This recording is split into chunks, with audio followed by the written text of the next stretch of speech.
નમસ્કાર દર્શક મિત્રો, હું જપન શાહ, કાનમ એક્સપ્રેસ ન્યૂઝમાં આપનું સ્વાગત છે। જોઈએ આજના મુખ્ય અને મહત્વના સમાચાર। શિનોર તાલુકા મથકે જિલ્લા ભાજપના કોષાધ્યક્ષ અને ગ્રામ પંચાયત દ્વારા તિરંગા યાત્રાનો ભવ્ય કાર્યક્રમ યોજાયો, જેમાં એપીએમસીના ડિરેક્ટરો, જિલ્લા મહિલા મોરચા પ્રમુખ અને કાર્યકરો, હોમગાર્ડ જવાનો, પોલીસ સ્ટાફ, ગ્રામજનો સહિત શાળાના બાળકો હાથમાં તિરંગો લઈ તિરંગા યાત્રામાં જોડાયા હતા। આ યાત્રાએ સમગ્ર ગામમાં દેશભક્તિમય માહોલ જોવા મળ્યો હતો। વડોદરા જિલ્લાના શિનોર ખાતે આજ રોજ તારીખ 14 ઓગસ્ટ 2026 આઝાદીના અમૃત મહોત્સવ હર ઘર તિરંગા 2026 અન્વયે શિનોર તાલુકા મથક ખાતે તિરંગા યાત્રા ગ્રામ પંચાયતી ડીજેના તાલે નીકળી હતી।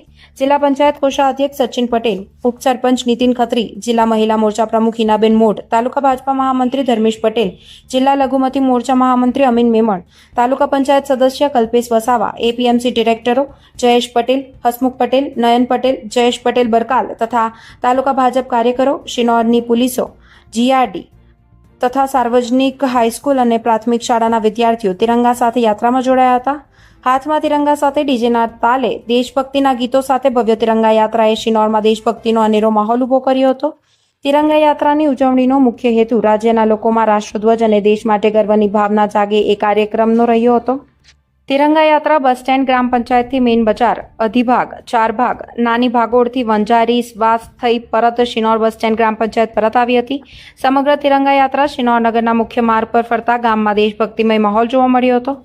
સાંભળો ભાજપા પોષા અધ્યક્ષ સચિનભાઈ પટેલે શું કહ્યું। રિપોર્ટર રાહુલ પ્રજાપતિ, શિનોર, સાગલી। 15મી ઓગસ્ટે સમગ્ર દેશ 80મો સ્વાતંત્ર્ય પર્વ ઉજવવાની તૈયારી કરી રહ્યું છે અને એના ભાગરૂપે હર ઘર તિરંગા યાત્રા સમગ્ર દેશમાં તારીખ 13 તારીખથી શરૂઆત થઈ છે। આપણા દેશના આદરણીય વડાપ્રધાન નરેન્દ્રભાઈ મોદી સાહેબ જ્યારથી વડાપ્રધાન થયા ત્યારથી એમને દેશને એક સૂત્રતાના બાંધવા માટે આ હર ઘર તિરંગા યાત્રાની શરૂઆત કરી હતી।